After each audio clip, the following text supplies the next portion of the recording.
Welcome to the Bookshop at the End of the Internet. This podcast is dedicated to helping book lovers discover new authors. Like all the best bookshops, this podcast is filled with all kinds of books and all kinds of authors. So tune in, browse around, find a new author, and discover a new favorite book at the Bookshop at the End of the Internet. I'm Stacey Horan, author, book lover, and host of the Bookshop at the End of the Internet. This is episode number 247. For more information about this or any of our episodes, go to my website, staceyhoran.com. If you enjoy the podcast, leave us a review, like us on social media, and share us with your friends, family, and fellow readers.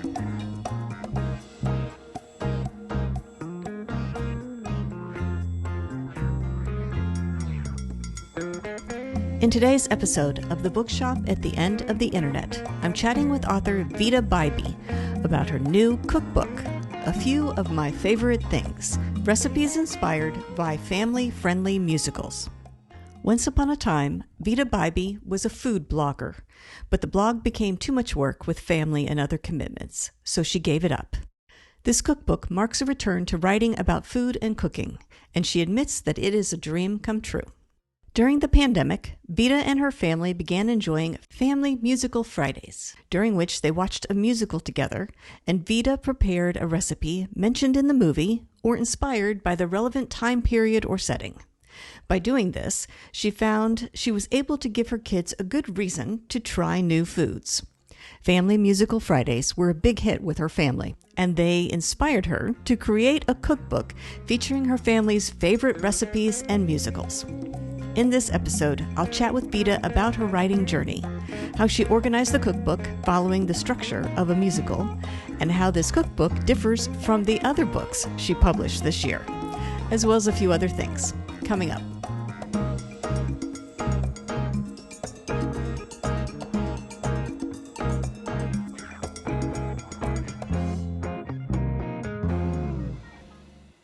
Veeda Bybee, thank you so much for joining me today on the podcast. I'm so happy to be here. Thank you, Stacey.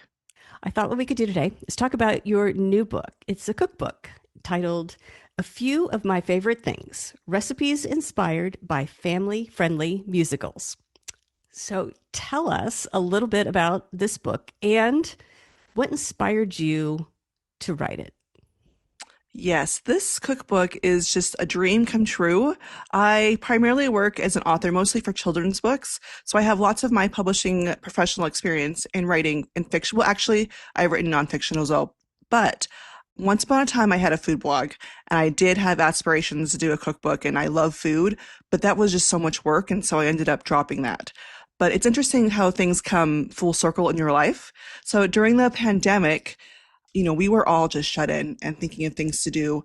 And Hamilton was premiering on Disney Plus, and it was like the event because anything that we could do together as a family inside the house was just golden. So we made it a goal to watch Hamilton. We've actually never seen it before.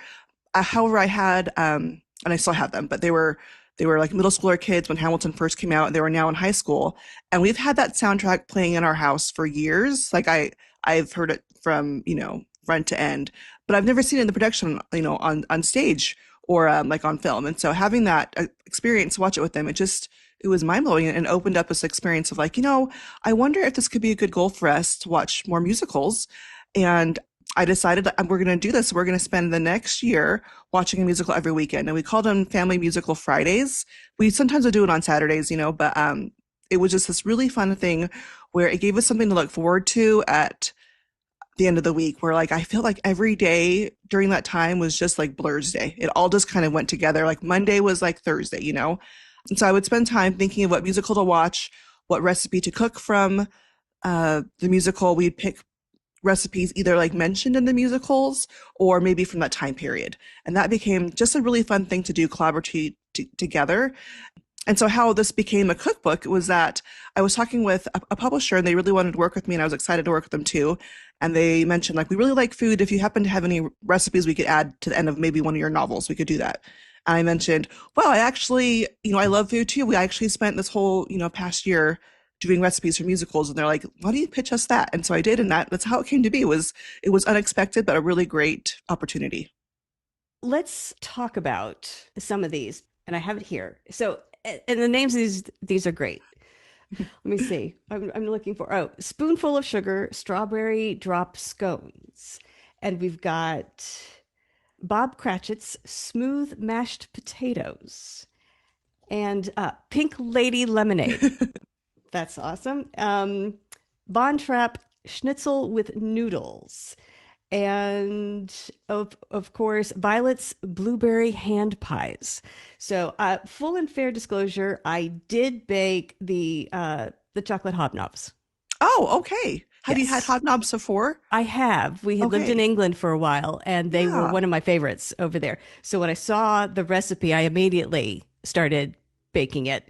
And yes, my husband has now asked when we're going to have more. So Oh, I love that. Thank you for yes, sharing that with me. yeah, You know, yeah. um, yeah, we spent, my husband had an internship years ago, and so we spent 2 months in England, and hobnobs were the most amazing thing. I've never, they were just, English names are so, for me, they're very cute, you know. So hobnobs, they called like, nibbly oats, and that was a really fun cookie to create. Right, right. So for people who have maybe never had a hobnob, describe what it is. And I'm curious, was this a recipe you just created yourself, or did you like borrow bits and pieces from others and land upon like the perfect mix that you and your family liked?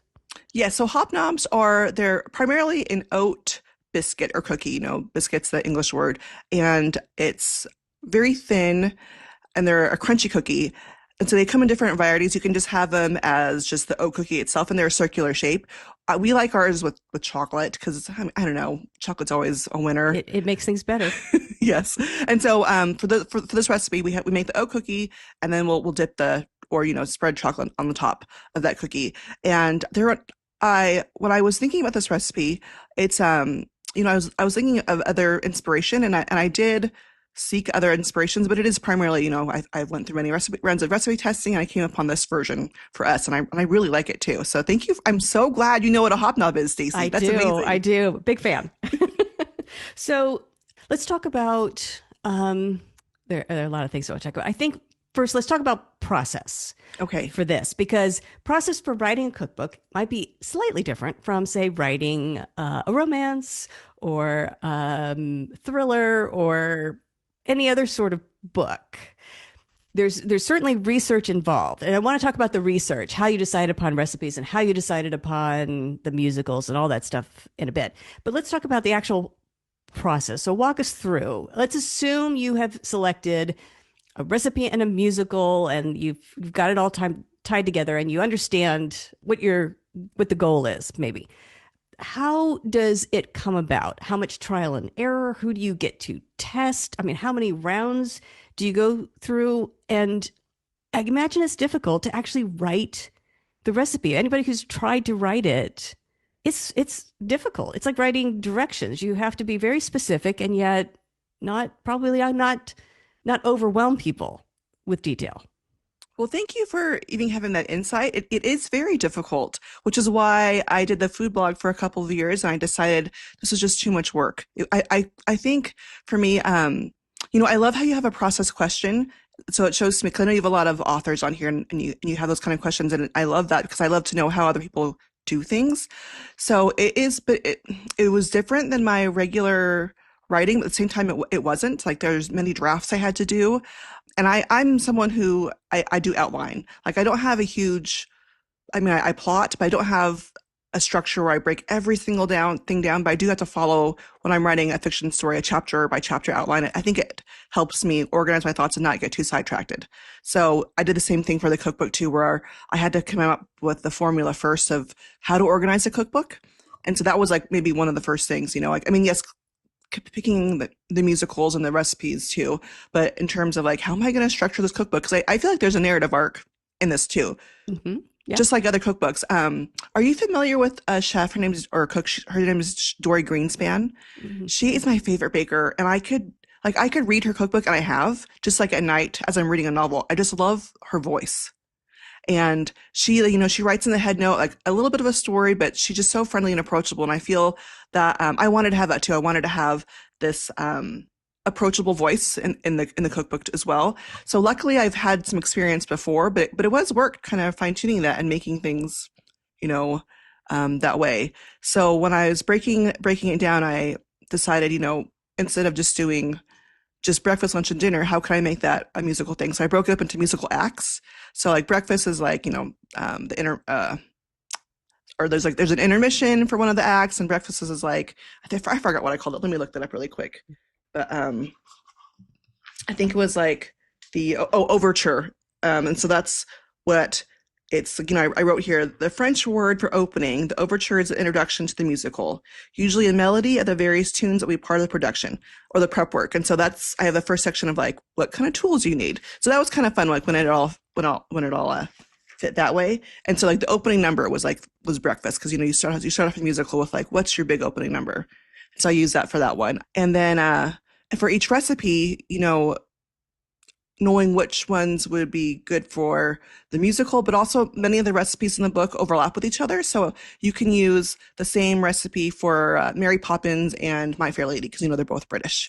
And maybe you can use the chicken cutlet for the Von Trapp schnitzel noodles for another thing too. Like the chicken parmesan too. So it's interchangeable. So I wanted to make it where you could have several different variations of things too. I feel like it's approachable for a pretty beginning cook to someone more experienced too.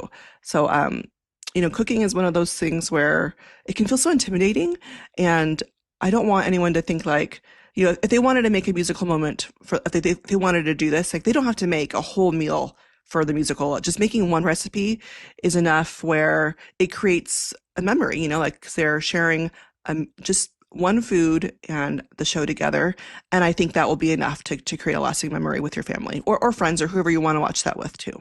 Right, right. Yeah, and I think that's important because you're right. There are a number of recipes in there that are very simple, straightforward, not terribly complicated, with things that people have in their kitchen already, most likely, or with very little effort to acquire the ingredients necessary. And then there are others that are more ambitious that I'm sure are definitely worth giving a try. Yes. So it's nice to see you can gain confidence on the things that seem very straightforward and easy to do and work your way up to the really fancy things. Yeah, like even the introduction. So for the banana bread, we use cardamom, and it's just like it's so good. It has this like the different spice in it. So if they're not familiar with that, have an opportunity to try that and just say, oh, what this could do for other recipes or for your taste buds. It's just kind of a fun little introduction, maybe to something new too. Mm-hmm. Have you found, say, your kids or friends or family are like, you know what I did? I added X to this recipe, or we should try this tonight, or whatever. Do you find that it inspires others in this way? Yeah, so I had someone online do which I loved. She did a video reel of her making the Hawaiian mac salad. And in the head note, I mentioned, you can also add in tuna fish or, other vegetables if you want to, like celery and things. And she did, and she loved it. And she said she's never made mac salad before, and she just really liked the recipe, and it was great for her. And that made me feel like, oh, wow, she actually did the extra additions, which I've actually never done. I've never put in the tuna, but I know people do when they make that variation of mac salad. But Right. so I just love seeing that reel and her doing that. Oh, very cool. Yeah. Good. And who tested the Oh, yes. recipes for you? I mean, I assume your family was happy to volunteer. Yes, they did. And just like fiction writing, I do have people that like, beta readers or alpha readers, that kind of thing. And so, yes, I had several people. I asked like my sisters, some really close friends, people I know that like to cook. Mm-hmm. And that was really fun to get their input. And they did give me great feedback. So it's just like working with like a friend who's beta reading your story. They're like, you want people who are cheerleaders, like, this is really good. And you want people who are also like, this is really good, but this didn't work. And so I realized like, oh, I didn't give that instruction so clear, or maybe I forgot I forgot a step, because I think with writing too, like, you have that story's already in your head. This recipe's in my head, and I think, oh yeah, that's obviously there. And then sometimes you forget it. So it's really good to have other people involved too. Let's talk about picking the recipes and the musicals, because I mean, my my first question when I was looking through it is, well, which came first? Did the musicals come first and then you paired recipes with it, or did you have favorite recipes and went in search of like which musicals could I use these with, or was it like a mix of all of that? Yeah, that's a great question. The musicals came first, Hmm. but on the same hand, these are some of my favorite recipes, so the title is a few of my favorite things. And so it's like a double thing where I'm using the title of, The Sound of Music, the inspiration from that. But some of these recipes are really ones we've that they're just passed down from like my mother-in-law or ones we've made earlier this week. We're on summer break for school, and my son made the toad in the hole, it's like the frog prince toad in the hole, and he was using it from the cookbook, and I just love that. Like I love that because we make that, but had the cookbook open on the counter and was just using it to make his breakfast, and that was really fun to see. And so like there are some recipes, like for instance that one, it's the frog prince toad in the hole. They don't actually eat toad in the hole in the frog prince, but I was trying to be a little bit punny, with that. There's actually no frogs that you make for this, and and for those who don't know what this recipe is, it's primarily like a piece of like bread. We use sandwich bread because it's just I think it's easier to cut, and you cut out a little hole in it with a cookie cutter, and you'll pan fry the bread and the egg in the middle. And so when the bread's cooked, there's like the egg is in the middle of the bread, and the kids just love it. So that's just like a fun recipe that we make, and I was able to tie it into the Frog Prince as well too. And does your family have favorite musicals? I mean, when you were creating this book, where did they register their opinion on you have to include these, or don't forget this one that we watched? Do they have favorites? Do they have input? Yes. So we watch a musical. When I say we, I primarily mean my husband and my children, because I use it as an opportunity when they put on Scrooge every Christmas Eve. That's just our a Bybee tradition. But I use it at a time to like, I'm just going to go wrap the presents now. Or I'm going to get ready for other things because I've never, for many years, never really liked that musical that I just like. I've seen the Christmas Carol so many times, and I've watched it maybe once or twice, but during that time of our yearly musical nights, I knew like, okay, one of our musicals during that Christmas time will have to be Scrooge. And I committed to watching it with the family, and they were so happy to have me there. And that was actually very meaningful to not be the mom who's like ducking out to do something else, but actually spending time sitting with them, having that experience of watching Scrooge. And as I watched it, it was like my own Scroogey heart just turned. And like the music was just so fun, like how he goes from I hate people to like I love life. And it was a really neat experience, and they were just so happy to have me there, and I was happy to be there too. So I knew that had to be in the cookbook, and I of course, that goes along with some of the British recipes as well. You mentioned the mashed potatoes, so that was a good inclusion. Yeah. Did you have when you set out to do this goal of Friday night musicals, or Friday musical Fridays, or I forget what family musical Fridays? Yeah.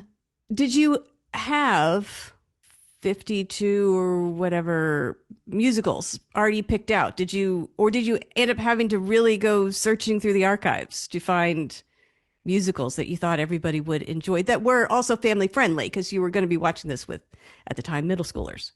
Yeah, I did research like during the week, and I would get input from my kids. I even asked, I have an Instagram, and I had friends and people following along too, and so I asked, what should we watch next? And that was kind of fun as well. I would pick things that were seasonal, ones that had to do with Halloween or Christmas. But sometimes it just happens, the week of when I'm getting inspiration. We watched a musical, and it's not in the cookbook because it wasn't one we really liked, but I've never seen Cats, and so we watched that one, and it was fun to watch. But I didn't include it in the cookbook. But it's like we went to some different shows that were like they were okay, but they didn't make the recipe list per se. Yeah. But it was yeah, it was really fun to have something to like. I was obviously still working, but to have something that I could put my energy to and look forward to.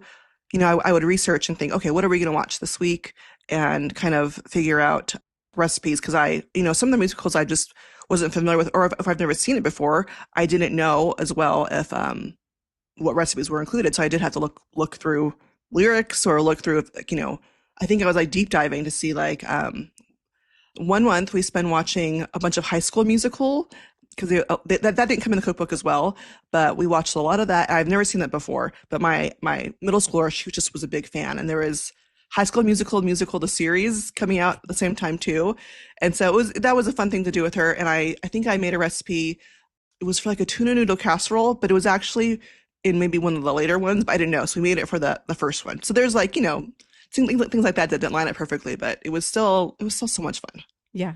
Now, are your kids cooking fans? Do they enjoy that? You said your son was using the recipe book. Did they get into it too, or was that left to you? They would help me cook. And so like that same son, like he's really good at making the banana bread, but they're not like I wish they were more, in the kitchen more, but maybe it's because I just cook too much, and so maybe they're just relying on me It like, may be out oh, of mom, proportion. yeah, mom will do it. But they do appreciate food. And so that same kid, he's 14 now, and honestly, I think for maybe the first 9 years of his life, he did not want to eat any vegetables. He was so against anything green. And I don't know if it's because of this project per se, but I've seen his taste buds evolve. And so now he will eat salads, which it shows me, like, it just shocks me because he was like, so against anything that had to do with like a plant. Um, but he was much more open to things, as you know. I think that probably helps, when you are interacting with the kids more and doing things more, even if he's not making his own, well, he'll make his own salads, but I'll also make the dressing. But even if he's not doing it 100% on his own, I think just the act of being there in the kitchen and being there with them, it does open their eyes and give them an opportunity to like, well, maybe I'll try that. And I'm amazed to see him change. I've changed my taste buds over the years too. So Right, right. Well, and I mean, that project and then creating this cookbook, it's sort of an adventure, actually. yeah, So I can see how when it's an adventure and when there's a goal and there's a challenge, I think maybe you're generally more open to trying things than if it's just your everyday normal dinners on the table kind of thing. yeah, and it gets in like the why, like why are we trying this new food? And there's a theme. Mm-hmm. It's from this thing. I think that helps, like having like the invitation to try something, but why we're trying it too. So I'm learning that as a parent. I want to talk about the actual breaking down of the writing the recipes, because as you mentioned, it was good to get the beta reader input. Mm. How quickly did you adapt to writing recipes that were easy to follow? I mean, was it off the bat, you kind of, having done the food blog, you sort of knew like a good formula, or did it take a while to kind of get that rhythm where you knew you were including enough detail in enough steps that people could follow without thinking, okay, there's 42 steps here. I'm Yeah. definitely not doing this. Well, I also have an editor, and that was helpful too. At first, when I was the first draft I sent out to him, I listed everything like in paragraph, like, step one, step two, and he just kind of took that out, which I like that actually, because it's just a regular paragraph and you can read it. And also like fiction writing, it is a lot of just revision and editing. So the first draft, I just wanted to get the recipes just out, like they weren't even, I mean, they were pretty decent. I've cooked them a few times, but then when I was revising them, I would also cook again and say, okay, this is, this maybe doesn't need so much vanilla or something like that. So even though like this nonfiction project was different than my fiction writing, it is also the same too. And then so for me, I mostly write, like I mentioned, for kids. And so the projects I have they're a little bit smaller because kids' books, they're just not as, the length. And I have a background on journalism. And so I can write really good short, but writing a big project just intimidates me. And so I had to approach the cookbook the same way. Okay, I'm not writing a whole cookbook in like a week. If I can just take a section or just take a few recipes, and that's my goal, then I can, knock those things out, and that I can progress towards a bigger project. And as I was doing that, I found like, oh, I do the same thing with my novels too, just working one chapter at a time, one scene at a time, and then it's less daunting. I can get very, very overwhelmed. So some people really like the challenge of like, I have this big, huge thing. I'm like, no, it feels too big. I'm never going to finish that. But Well, let's talk a little bit about some of your other writing, because as you mentioned, you've written other stuff mostly for kids. Can you tell listeners what are some of the other projects that you have out? Because I want to, in a moment, get to what the plans are for the future. But let's talk about what you've written up until this point. Yes, some of my first works were some chapter books, and they were historical fiction. One's called Lily and the Great Quake, and it's about a girl who survives the 1906 or 8 earthquake in San Francisco, and she is able to go through with her brother to survive. And it's with the series called Girls Survived. It's kind of like the I Survived books, and I based it actually on. It's not written about a girl named about this girl, but I did find a girl named Lily who did escape Chinatown, during that time, and so that was really fun for me to get into the Asian American history and write her story. One of my other projects that came out a few years ago too, it's called Shining a Light, celebrating 40 Asian Americans and Pacific Islanders who changed the world, and that's a nonfiction biography collection about 40 individuals who or just have made such meaningful contributions.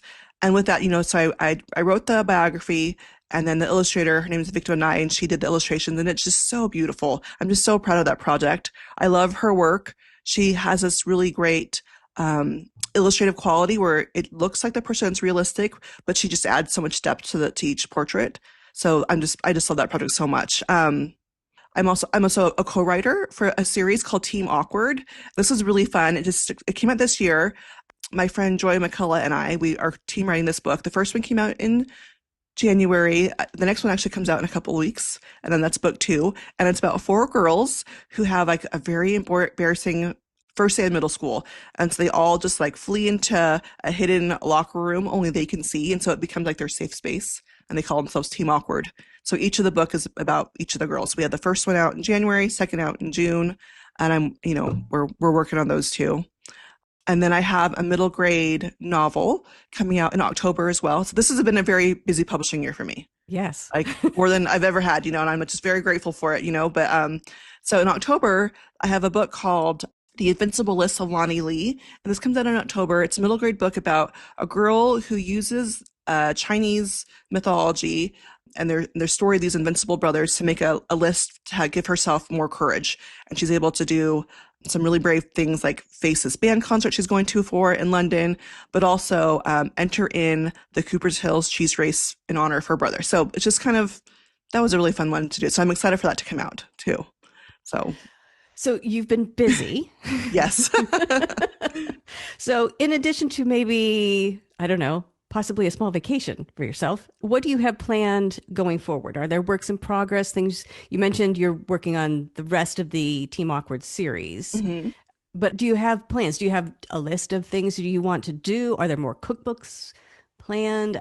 Do you plan what comes next? Or is it kind of the biggest, brightest, shiniest, loudest idea that you work on next? Yeah, I feel so grateful. I've been writing for a really long time, and I know not everybody, like, we all have such different trajectories. That's the great thing. Like, I like to see how other people do it, but their way of publishing will be so different than mine. I mean, I knew that, but seeing that is really unique. So this year has been the busiest, and with publishing, things are just a couple years out, so I do have to plan ahead. So I'm working on getting another project out with a publisher, but I do have Team Awkward Book 4 that is due. My first draft is due this summer, so I'm working on that. And then I did get to go on vacation though, Stacey. So my family and I we did go overseas to London. So I just got back like last week. So that was actually kind of fun because all the recipes I cooked, like the kids are like, "Oh, this is what a full English breakfast is," because we had it at the hotel, that kind of thing. Mm-hmm. So luckily I did do that, but yeah, I just having to think what's the next idea and writing that. So right now I have to gear up to write and I've been working on this first draft for Team Awkward Book 4, and then and a potential thing too down the line. Okay. More cookbooks, do you think, or Oh, is one enough? um, as of now, I mean, I'll never say no. I'll never say no. It really like and right now it's been a little bit of distance, so it's a possibility, but it was so hard. It was so hard, because I took all the photos as well. Oh, And wow. so I did the recipes first, and then I would do the photos. So that was just it worked a different part of my brain, and it was good. But I'll just say we'll see. Yeah. We'll see. So what was the learning curve on taking photos? Was that something you had done before? I mean, are you a photographer? Is that something you enjoyed, or was this a brand new skill you had to develop for this? Um, I wouldn't say like, so I have no photography experience. I think I took like an online class once from someone, and so I know like the rules of three but I honestly just use they're all on my phone and I just use my own eye for styling. So it was it was very difficult, but at the same time also really fun. I like to have that experience to do that. Having social media helps because you're taking photos of things for Instagram or when I had that food blog, and so that did help. I mean, I had that experience taking things then, but that was something that I wasn't very confident in at first. But I had to kind of fake it and be like, okay, I can do this. I can do this, and I did. So Good, good. Well, that's there you go. Good lesson right there. Good advice. Fake it till you make it. Right? Isn't that how it goes? yeah, because I don't think convince yourself you can do it and just go yeah, do I it. don't think any of us are really experts on anything until we actually are doing it. And so it's Even after doing it for a while. Yes, I know. Yeah. I'm thinking of I went to a writing conference recently and we're sitting there and I'm just thinking like I know nothing about writing, even though I've written so much, but I feel like I just you keep learning, and that's the great thing about writing too. We can always I love how you can write till you're ever old, and you just get better. Yeah. Yeah. Very true. Well, if people want to learn more about you, the books that you have out, look for new releases, that sort of thing, where should they go to find you and that information? Yes, I have a website. It's veedabybee.com. I'm mostly so social media wise. I'm mostly on Instagram. I do have like a Facebook and maybe like a X formerly known as Twitter account, but I never am on that one anymore. I always think about how to up my social game, but I just kind of primarily stick to Instagram. So that's where it is there. Good. And if people want to purchase a copy of A Few of My Favorite Things or any of your other books, where should they go to buy them? They can buy them wherever books are sold, and so online. Bookshop has a list for independent booksellers that have it too. The publisher is Shadow Mountain. You can off a Desert Book. You can buy it off that website too. But yeah, you can get it online pretty easily. Good. And good. Barnes and Noble too. So yeah, online. Right. Well, I'm now hungry to say because I've been looking at this cookbook and remembering the hobnobs. So I have cooking to do, but I want to thank you for joining me today for the podcast and wish you luck with A Few of My Favorite Things and your works in progress. We'll look forward to those. So congratulations on everything you've accomplished so far. Best of luck with the rest of your writing journey. Thank you, Stacey. Thank you. The Bookshop at the End of the Internet is a podcast dedicated to helping book lovers discover new authors. Like any good bookshop, this podcast features a wide variety of books by the equally varied and interesting authors who felt compelled to write them. This podcast gives you a chance to meet these wonderful writers and discover your next must-read book. Listen to the authors describe their books and tell you their stories in their own words. My interviews feature books from all genres and authors from all walks of life, including those who are indie published as well as those published by small presses and large publishing houses. Looking for unique, not so easy to find books for yourself, a friend, or a book club? Tune into this podcast and find your newest favorite author or maybe a soon-to-be bestseller. This podcast, like all the best bookshops, is filled with all kinds of books and all kinds of authors. Tune in, browse around, find a new author, and discover a new favorite book. You never know what treasures you might find in the Bookshop at the End of the Internet.